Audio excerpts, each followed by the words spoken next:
सभी का हार्दिक स्वागत एवं अभिवादन करता है।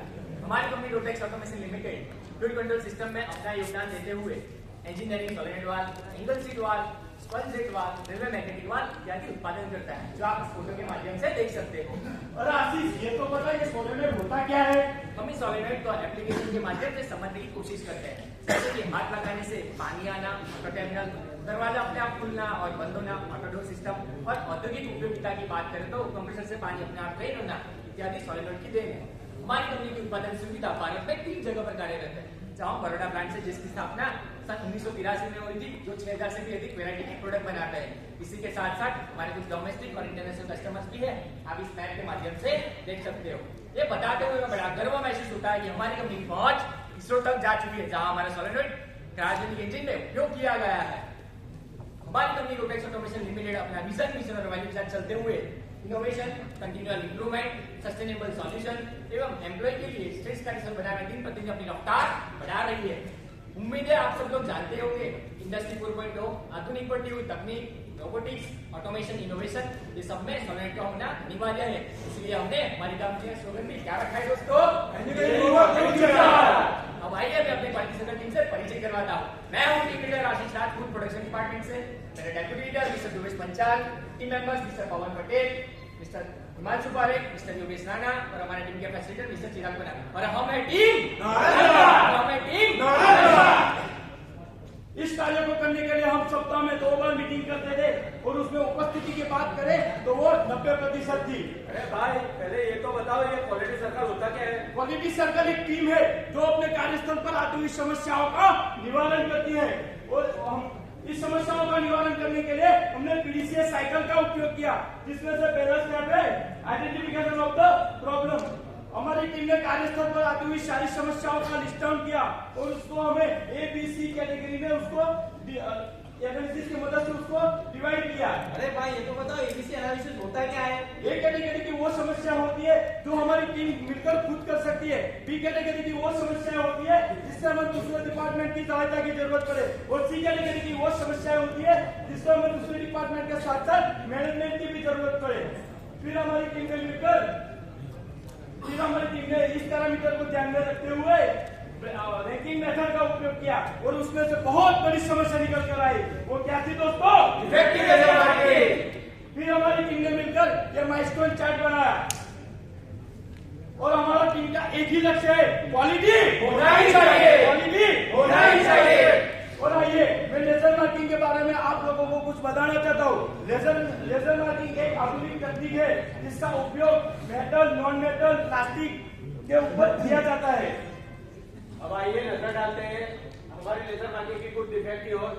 इस फोटो के माध्यम से आप देख सकते हैं जिसमें लेजर मार्किंग टेढ़ा हो गया है। और इस डिफेक्ट का इम्पैक्ट देखने जाए तो एनोडाइजिंग वाले पार्ट के ऊपर मार्किंग निकालने के लिए हमको उसको पहले डीएनोडाइजिंग करना, डीएनोडाइजिंग के बाद एनोडाइजिंग करना, एनोडाइजिंग के बाद प्लांट में लाना, प्लांट में लाने के बाद असेंबली करना, टेस्टिंग करना, मार्किंग करना, ये सब खर्चा नए माल की कीमत के बराबर ही हो रहा था। और एसेस और ग्राफ के बनने में भी हमें कुछ इस तरीके की प्रोसेस करनी पड़ती थी और मैनेजमेंट भी इसको स्वीकार नहीं कर रहा था, जिसकी वजह से डिफेक्टिव प्रोडक्ट बनने के चांसेस भी काफी बढ़ जाते थे, और जो हमारे लिए काफी चिंता का विषय बन गया था। इस समस्या का उद्गम स्थान खोजने के लिए हमने प्रोसेस डायग्राम की सहायता ली, जिससे ये पता चला कि हमारी प्रोसेस में सबसे ज्यादा डिफेक्ट लेजर मार्किंग मशीन पर जनरेट हो रही थी। अब हमारी टीम ने 4W1 स्टार्टर प्रॉब्लम का स्टेटमेंट निकाला। और हमारी समस्या क्या थी? Defective laser marking. कहाँ थी? Assembly department. कौन सा मशीन पर? Laser marking machine. कौन करेगा ये? Quality circle team Nalanda. कैसे? क्वालिटी टीम की सहायता से। अब हमारी टीम ने इस समस्या को एनालाइज करने के लिए पैराडा चार्ट की सहायता ली। पैराडा एनालिसिस वो एनालिसिस होता है जो अपने कार्यस्थल में आती हुई सारी समस्याओं में से प्रमुख समस्या का चयन करता है। जैसे कि आप चार्ट के माध्यम से देख सकते हो, इफेक्टिव लेजर मार्किंग कंट्रीब्यूशन 47% था, जो हमारी टीम के लिए काफी चिंता का विषय बन गया था। उतना ही नहीं, इसी के साथ साथ हमारा प्रोडक्शन, हेल्थ, सेफ्टी और एनवायरमेंट पे भी इम्पैक्ट कर रहा था। कंपनी का फटीग भी बढ़ रहा था, मशीन का ब्रेकडाउन भी बढ़ रहा था और एफिशिएंसी भी कम हो रही थी। इंप्रूवमेंट से पहले हम माल की मार्किंग पोजीशन मैन्युअल सेट किया करते थे, जिससे मार्किंग का रिजेक्शन काफी बढ़ रहा था, जो हमारी टीम के लिए बहुत बड़ी समस्या का कारण बन चुका था। ये रही हमारी प्रोसेस।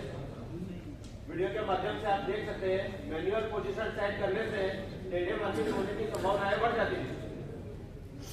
फिर हमारी टीम ने मिलकर एक टारगेट लिया कि हमारा जो इंटरनल एनसेल 1770 है उसको हम कर देंगे 0।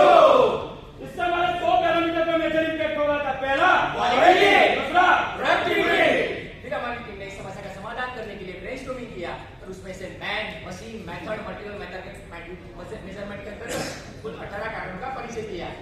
से जब उसका फैक्ट वेरिफिकेशन किया तो उसमें से 2 कारण निकल कर आया।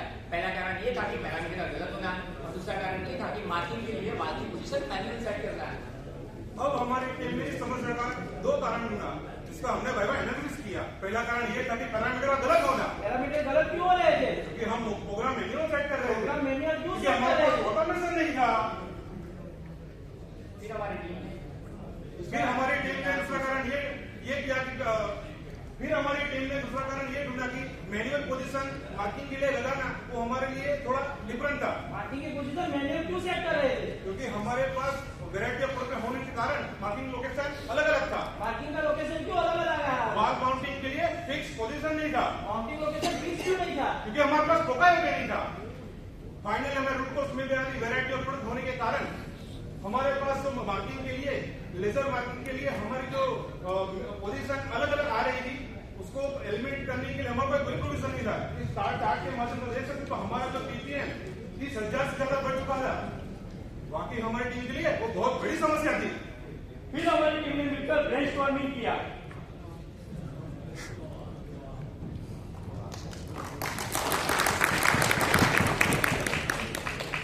अरे पवन तुझे कुछ आइडिया आया? अब क्यों ना हम ऑटोमेशन करें? अरे आशीष तुझे कुछ आइडिया आया? अरे हाँ, क्यों ना यूनिवर्सल फिक्सर बनाया जो सारे बाद में लागू हो। फिर हमारी टीम से आइडिया सुझाव का बारी बारी से हमने ट्राई लिया। उसमें से पहला सुझाव पवन का आया कि ऑटोमेशन करना, क्योंकि हमारे पास वैरायटी ऑफ प्रोडक्ट होने के कारण वो पोजीशन भी रखना अलग अलग था। क्योंकि हम जैसा देख पा रहे हैं कि हमारे पास वैरायटी ऑफ प्रोडक्ट होने के कारण हम इतने सारा ऑटोमेशन नहीं कर सकते। इसलिए इस प्लान को भी हमने ड्रॉप किया। उसमें से दूसरा सुझाव आशीष का आया कि यूनिवर्सल फिक्सर बनाना और ये हम कर सकते थे, इसलिए इस आइडिया को हमने सिलेक्ट किया। फिर हमने इस कार्य को करने के लिए हमें कुछ अवरोधों का सामना करना पड़ा। उसमें से पहला अवरोध एमआर से आया कि अरे भाई आप प्रोसेस ऐसे ही चेंज नहीं कर सकते। इसलिए हमारी टीम ने मिलकर इस सुझाव के बाद उन्हें क्वालिटी और प्रोडक्टिविटी पर क्या इम्पैक्ट होने वाला है वो एमआर को समझाया, उनकी भी सहमति दी। दूसरा सुझाव ऑपरेटर से आया कि ऑपरेटर नया प्रोसेस अपनाना नहीं चाहते थे। इसलिए हमारी टीम ने मिलकर इस सुझाव के बाद उनके परफॉर्मेंस और क्वालिटी पर क्या इम्पैक्ट होने वाला है वो भी समझा, उनकी भी सहमति ली। फिर हमारी टीम ने इस विचार के ऊपर काम करने की शुरुआत की। आप फोटो के माध्यम से देख सकते हो हमने एल टाइप के 2 फिक्सर यानी कि यूनिवर्सल फिक्सर और ये फिक्सर को लगाने के लिए माउंटिंग प्लेट भी इन हाउस डेवलप किया, जिसके ऊपर हम सारी तरह के विभिन्न तरह के बाल विभिन्न मार्किंग पोजीशन के हिसाब से सेट किया करते थे। उतना ही नहीं, इसमें सिमेट्रिकल और नॉन सिमेट्रिकल बाल भी इसके फिक्सर के ऊपर सेट किया जा सकता था, आप फोटो के माध्यम से देख सकते हो। अब इम्प्रूवमेंट की बाद की प्रोसेस वीडियो के माध्यम से समझने की कोशिश करते हैं। जैसे कि आपने देखा, सिर्फ बाल को उठाना, फिक्सर के ऊपर सेट करना और मार्किंग होना, यही काम रिपीट करना ऑप्टर के लिए काफी संतोषप्रद था। फिर हमारी टीम ने एक सफल परीक्षण करने के बाद पूरा 1 वीक का डेटा लिया, तो हमें ये पता चला जो पहला जो रिजेक्शन अधिक मात्रा में आ रहा था वो हो गया था 0। इस ग्राफ के माध्यम से आप देख सकते हो कि हमारा जो इंटरनल एनसीएल पहले 1770 था, अब हो गया है वो 0। फिर हमारी टीम ने उसको स्टैंडर्डाइज करने का फैसला किया। हमने उसको एसओपी में अपडेट किया, सीएफएमए को अपडेट किया, ऑपरेटर को ऑपरेट ट्रेनिंग दी और टूल लिस्ट को भी हमने अपडेट किया। फिर हमने हमारे जितने भी सारे डिपार्टमेंट है उसमें हमने हॉरिजॉन्टली डिप्लॉयमेंट किया। इसी के साथ साथ हमें कुछ प्रत्यक्ष और प्रत्यक्ष लाभ भी हुए। प्रत्यक्ष लाभ में हमें सालाना प्रोडक्टिविटी और क्वालिटी इंप्रूवमेंट के साथ सालाना 26 लाख का फायदा हुआ, जिसमें प्रोडक्टिविटी 25% बढ़ी, क्वालिटी इफेक्ट 0 हुई, डिलीवरी कॉस्ट की बचत हुई और अप्रत्यक्ष लाभ में टीम का एंगेजमेंट और मोटिवेशन बढ़ा, कस्टमर सेटिस्फेक्शन बढ़ा, इससे तो उसकी जानकारी मिली, प्रेजेंटेशन स्किल इंप्रूव हुई। इस कार्य का प्रभाव चेक करने के लिए ट्रेनिंग दी गई, एसओपी अपडेटेड, अपडेटेड, ये अपडेटेड। इंप्रूवमेंट की बात करें तो हमारी टीम में 3 महीने का डाटा निकाला, जो हमारा 30,000 पीपीएम बढ़ चुका था वो अब हो गया है 0। देख सकते हो कि हमारी टीम ने जो प्लान किया था हमने उसी टाइमलाइन पे उसे खत्म किया। हमारी टीम ने पूरे प्रोजेक्ट के दरमियान ये सारे क्वालिटी टूल का उपयोग किया और ये हमारा इंप्रूवमेंट का सफर ऐसे ही आगे बढ़ता रहेगा।